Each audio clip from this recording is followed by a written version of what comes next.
Hello students, today I am here to make you remind the history of our country. And when we talk about the history of our country, we remind the horrendous rule of Britishers. The Britishers came to our country for trading purpose, but by the time they went back, 1947, they have almost ruled our country for more than 100 years. This chapter, The Glimpses of the Past, of literature book Honeydew, shows that how the Britishers ruled and how the Indians war against the British rule in the comic and strip form. So let's see. So here's your book with the chapter The Glimpses of the Past. The Glimpses of the Past is written by S.D. Sawant, who was born on 31st August in Kolhapur. Indian novelist in Marathi literature who wrote famous Marathi novel Mrityunjay, and the first Marathi writer who got Murti Devi Award in 1994. To our shock, he was a writer, teacher and editor too. He was the vice president of Maharashtra Sahitya Parishad since 1995. So here's a chapter which begins from the martyrs. The martyrs are who? One who sacrifices his or her life. So for them, Lata Mangeshkar ji is singing a patriotic song, "Ae Mere Watan Ke Logo." Here's a translation of it. "O my countrymen, let your eyes fill with tears as you recall the sacrifices of India's martyrs." This chapter is being depicted in a comic strip to make it more interesting. Let's see. This chapter has been divided into various evidences. The first one was the martyrs. Second is the country's conquest. Conquest means victory. In India of 1757, the East India Company was in a stronger position. Compared to the Indian princes, they had superior weapons. Besides, Indian princes were short-sighted in their approach to the events of the time. Indian princes were fighting each other. They often sought the help of the company. Company means the Britishers, to defeat other princes, which was a big reason how the Britishers conquest over the Indian princes.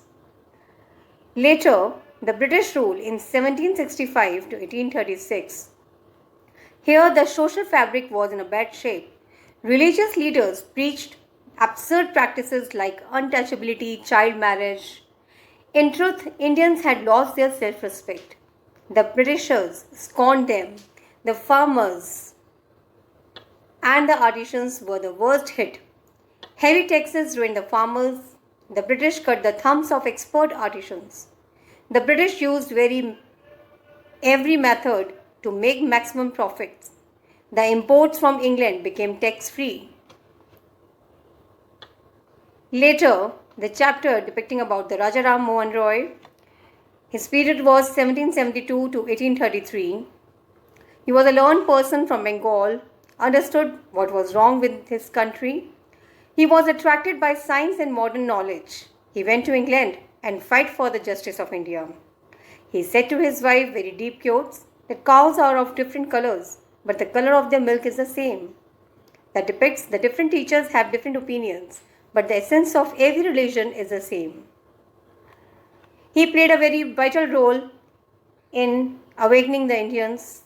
Later, the oppression took place during 1765 to 1835.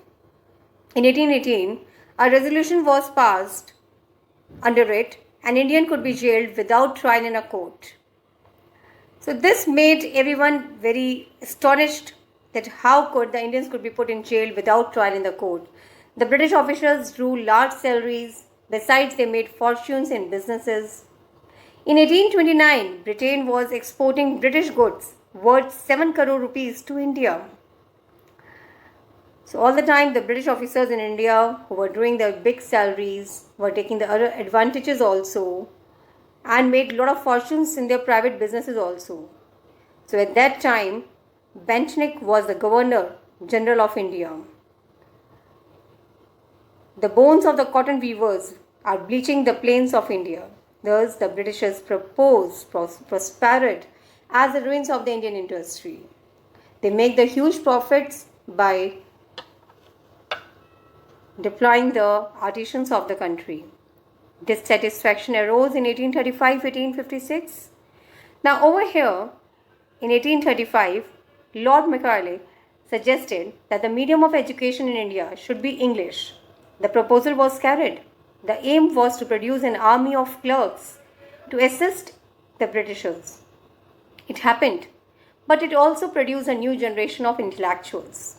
Some of them tried to educate the masses, some decided to convey the grievances of the people to the British Parliament. In 1856, the Britishers were ruling the whole of India. Now they cared little about the Indian needs. The dissatisfaction in the public began to grow.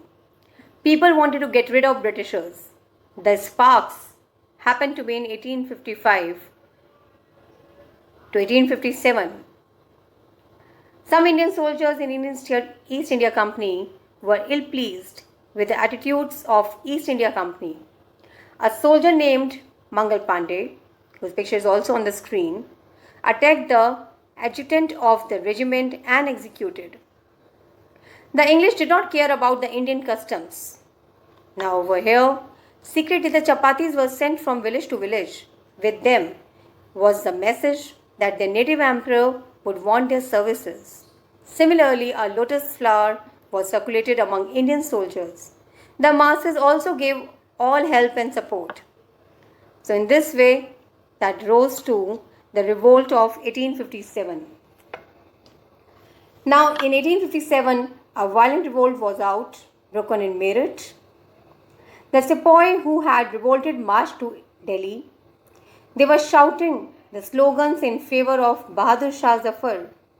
The rebellion spread wider. Many landlords had lost their lands. They helped the revolts. Later, the fight proceeded for the freedom. The fight for freedom, 1857. Many rulers like Hazrat Mahal of Lucknow were bitter. The English had taken away their kingdom. Popular leaders like Maulvi Ahmadullah of Faizabad urged the common men to revolt. Azimullah Khan told Tatya Tope to make Nana Sahib the leader of that war of independence. All over North India, the people fought pitched battles against the British. At last in this chapter, there is evidence of 80-year-old Kunwar Singh of Bihar received a bullet in his wrist. And what he did? He just cut off his wrist, throwing it into the Ganga. He said that it was his last offering. So in this chapter, there are a lot of glimpses that how our Indian freedom fighters have sacrificed to attain this freedom. The message for today's youth is that we should be very valuable toward this freedom. The moral you can drive that while there will always be people who try to dominate and rule over others, there will also be people who will be ready to fight and die for their freedom, for what they truly believe in. That was we got from our freedom fighters, and that's a real past of our country. Thank you.